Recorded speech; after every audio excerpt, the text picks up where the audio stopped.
इस वीडियो में हम कार की संरचना के बारे में जानेंगे। वाहन में निम्नलिखित प्रमुख प्रणालियां शामिल हैं। बॉडी और frame, engine, transmission, suspension system, पहिए और टायर, नियंत्रण प्रणाली, विद्युत प्रणालियां, इंजन सबसिस्टम और जलवायु उपकरण के एकमात्र शेष हिस्से हैं। आइए कार के प्रमुख घटकों और असेंबलियों पर एक नज़र डालें। यह अब जटिल लग सकता है, लेकिन हम प्रत्येक सिस्टम का अधिक विस्तार से पता लगाने जा रहे हैं। तो आइए कार असेंबलियों को देखें। हम बॉडी और फ्रेम से शुरुआत करेंगे। ये शरीर है। ये ड्राइवर, यात्रियों और कार्गो के लिए जगह प्रदान करता है। ये सभी सहायक और सजावटी तत्वों सहित शरीर है। अगला फ्रेम आता है। यह मुख्य सहायक संरचना है जिससे अन्य सभी घटक जुड़े हुए हैं। ये बॉडी ऑन फ्रेम या यूनिबॉडी निर्माण हो सकता है। यूनिबॉडी बॉडी और फ्रेम के कार्यों को जोड़ती है। अधिकांश आधुनिक कारें इस प्रकार के निर्माण का उपयोग करती हैं। बॉडी ऑन फ्रेम वाहन बहुत दुर्लभ हैं और इनमें मुख्य रूप से ऑफ-रोड एसयूवी शामिल हैं। अगला वाहन सिस्टम इंजन है। इंजन आमतौर पर वाहन के सामने स्थित होता है।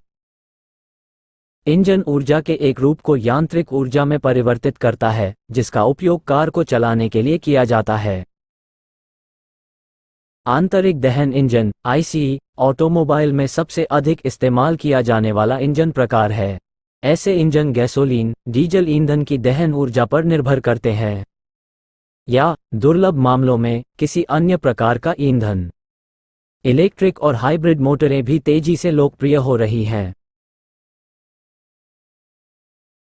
आप एक 4 सिलेंडर 16 वाल्व गैसोलीन आंतरिक दहन इंजन देख सकते हैं।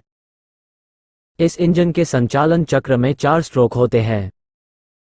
1-7, 2 संपीड़न, 3 शक्ति, 4 निकास। इंजन में कई उप प्रणालियां हैं, जैसे इंटेक सिस्टम,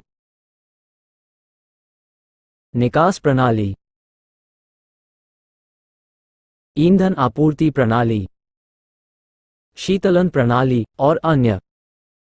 आंतरिक दहन इंजन यांत्रिक कार्य उत्पन्न करता है और फिर टॉर्क को फ्लाईव्हील के माध्यम से ट्रांसमिशन सिस्टम में स्थानांतरित किया जाता है। ट्रांसमिशन वह उपकरण है जो इंजन को ड्राइव पहियों से जोड़ता है। ये ड्राइव पहियों पर टॉर्क स्थानांतरित करता है, बदलता है और वितरित करता है। ट्रांसमिशन को गियरबॉक्स के प्रकार के आधार पर वर्गीकृत किया जाता है। मैनुअल गियरबॉक्स के लिए ड्राइवर को गियर शिफ्ट लीवर और क्लच पैडल का उपयोग करके गियर चुनने और बदलने की आवश्यकता होती है।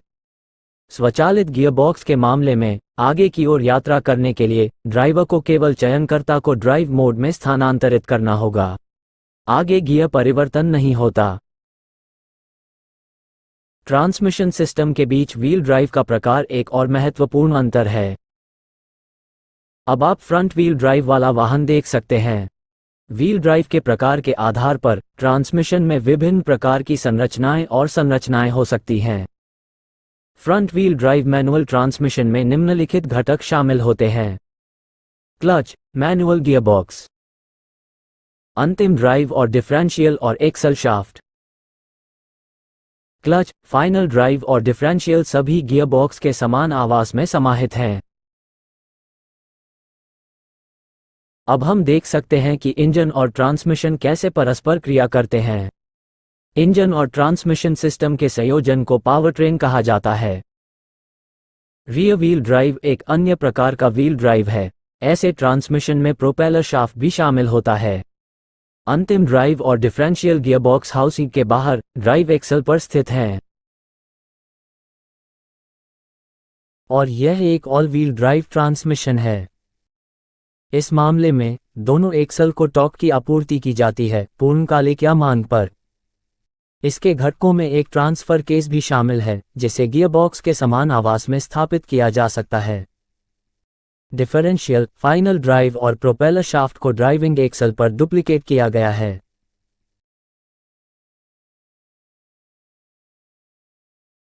आइए फ्रंट व्हील ड्राइव ट्रांसमिशन पर वापस जाएं और अगले सिस्टम पर जाएं। निलंबन प्रणाली पहिए और टायर वाहन को सड़क पर चलने और प्राप्त करने में मदद करते हैं और विभिन्न धक्कों के प्रभाव को अवशोषित करता है, जिससे ड्राइविंग सुरक्षित और अधिक आरामदायक हो जाती है। सबसे पहले आइए पहियों और टायरों पर एक नज़र डालें। पहिए विभिन्न सामग्रियों से और विभिन्न शैलियों में बनाए जा सकते हैं। वे टायरों से घिरे हुए हैं जिससे हवा से भरा कक्ष बनता है। कभी कभी टायर एक आंतरिक ट्यूब से भी सुसज्जित होते हैं। चलिए सस्पेंशन सिस्टम पर वापस चलते हैं। निलंबन में शामिल हैं व्हील हब। यह एक व्हील हब है जो स्टीयरिंग पो पर लगा होता है।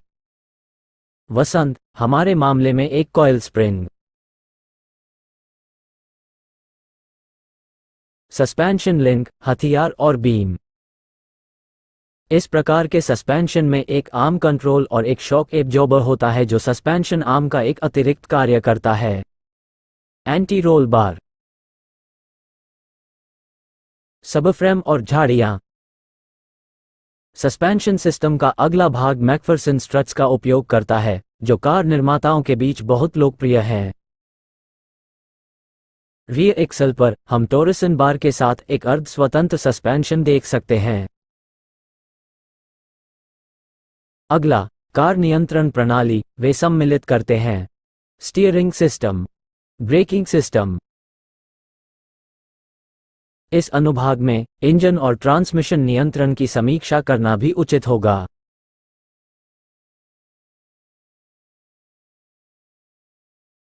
कार की गति की दिशा बदलने के लिए स्टीयरिंग सिस्टम की आवश्यकता होती है।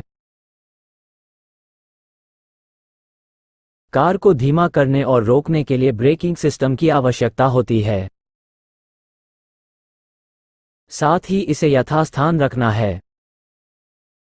इंजन टॉर्क को बदलने के लिए इंजन नियंत्रण का उपयोग किया जाता है। यह मैकेनिकल थ्रॉटल वाल्व वाला एक अप्रचलित मॉडल है। अस्थायी रूप से डिस्कनेक्ट करने के लिए ट्रांसमिशन नियंत्रण की आवश्यकता है। इंजन और ट्रांसमिशन और वांछित गियर या वांछित गियरबॉक्स मोड का चयन करें। विद्युत उपकरण को आगे बढ़ाना। विद्युत उपकरणों के बिना आधुनिक वाहनों की कल्पना नहीं की जा सकती। ये बिजली का भंडारण, उत्पादन, संचारण और उपभोग करता है। एक वाहन के सभी विद्युत उपकरणों को कुछ श्रेणियों में वर्गीकृत किया जा सकता है। विद्युत स्रोत, विद्युत उपभोक्ता, विद्युत वायरिंग सहायक तत्व, पावर स्रोत बैटरी और जनरेटर हैं। बिजली उपभोक्ताओं में विभिन्न उपकरण शामिल हैं जिन्हें संचालित करने के लिए बिजली की आवश्यकता होती है, जैसे हेडलाइट्स, स्टार्टर मोटर, इंजन नियंत्रण इकाई और अन्य।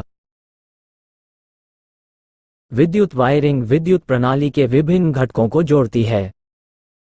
सहायक तत्वों में रिले और फ्यूज बॉक्स, साथ ही विभिन्न बटन और स्विच शामिल हैं। ये कार के बुनियादी घटकों की हमारी समीक्षा को समाप्त करता है। यदि आप कार की संरचना के बारे में अधिक जानना चाहते हैं तो हमारे अगले वीडियो देखें। सभी